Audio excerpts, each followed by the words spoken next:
Hey guys, Pia Jo coming at you here from Region 7.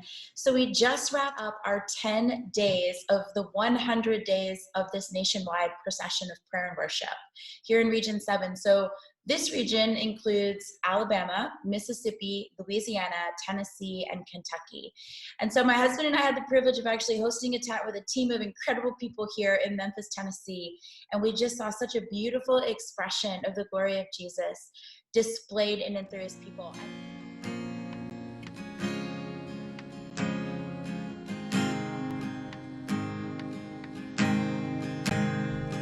I'm caught up in your presence. I just wanna sit here at your feet. I'm caught up in this holy moment. I never wanna leave. I think for me, my favorite part was getting to see the diversity. It was multi-generational, multi-denominational, cultural, and everyone came. So it wasn't like where sometimes you see where there's just like one group of people that are filling the tent, and that was not the case. We saw so many people come together. Matter of fact, there was someone that came up and they were talking about their heart for unity, and they were asking the question, they were like, when is it going to happen where, the churches actually begin, the church buildings, the communities actually begin to come together in a unified effort. And as we were talking, we're both sitting here looking at this tent and recognizing that it's such a beautiful prophetic picture that not only is coming, but that it is actually here. And so we're so thankful for that.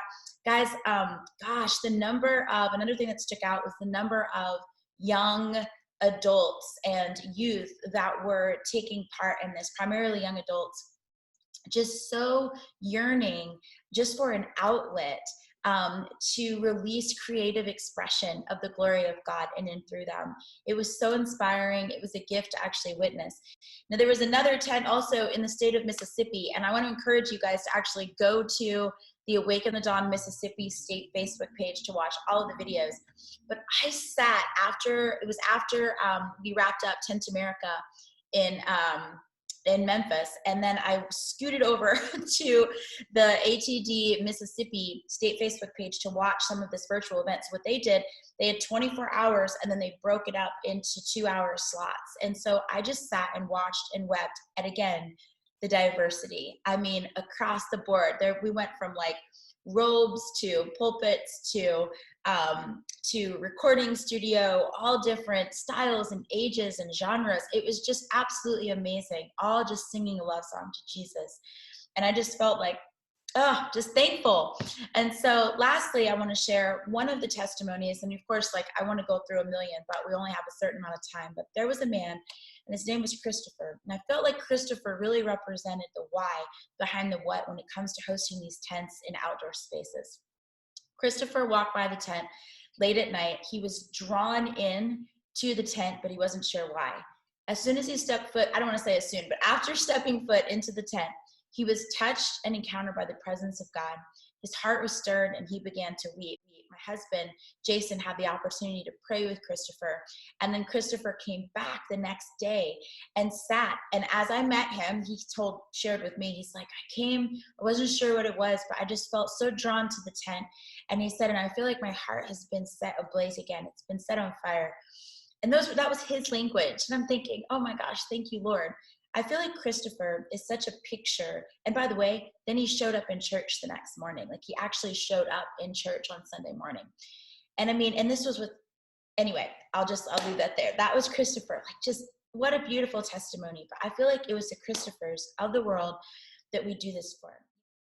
How many of you know that it's easier to step foot into a tent than it is to walk into a church or even into a prayer room? And so having these tents pitched in outdoor spaces, in the public places where we're able to host the presence of Jesus, people are coming in, they don't even know why they're drawn until they actually get there. And then he's using his people to be a voice of the gospel as they step foot into the tents. And so I just want to say thank you so much, each of you that have sown into Tent America, into Awaken the Dawn, this beautiful nationwide family of musicianaries that are saying yes to Jesus, saying yes to discipling a nation and hosting the presence of God in the public space, because it really is impacting our nation in a profound way. So thank you for sowing your time. Thank you for sowing your finances, your prayers, all resources that have been given toward this. We are about 60 plus days into the 100-day procession. We still have another 40 days to go. We're moving into Region 8 tomorrow, which is going to be North and South Carolina, Georgia, Florida, and Puerto Rico. And so keep those states in your prayers. Tune into their ATD Facebook pages. And then after that, we still have Region 9 and 10, and we'll close out in New England with Region 11. And so we are moving forward amidst uncertainty, amidst unrest, amidst fear, and all that's going on in our nation. Be encouraged to know that the presence of Jesus is being hosted in and through his people in the public spaces, and people are being touched and encountered by the love of Jesus. And so we couldn't do this without you. Thank you so, so much for watching, and God bless. His favor be upon you and 1,000 generations, in your family and your children and their children.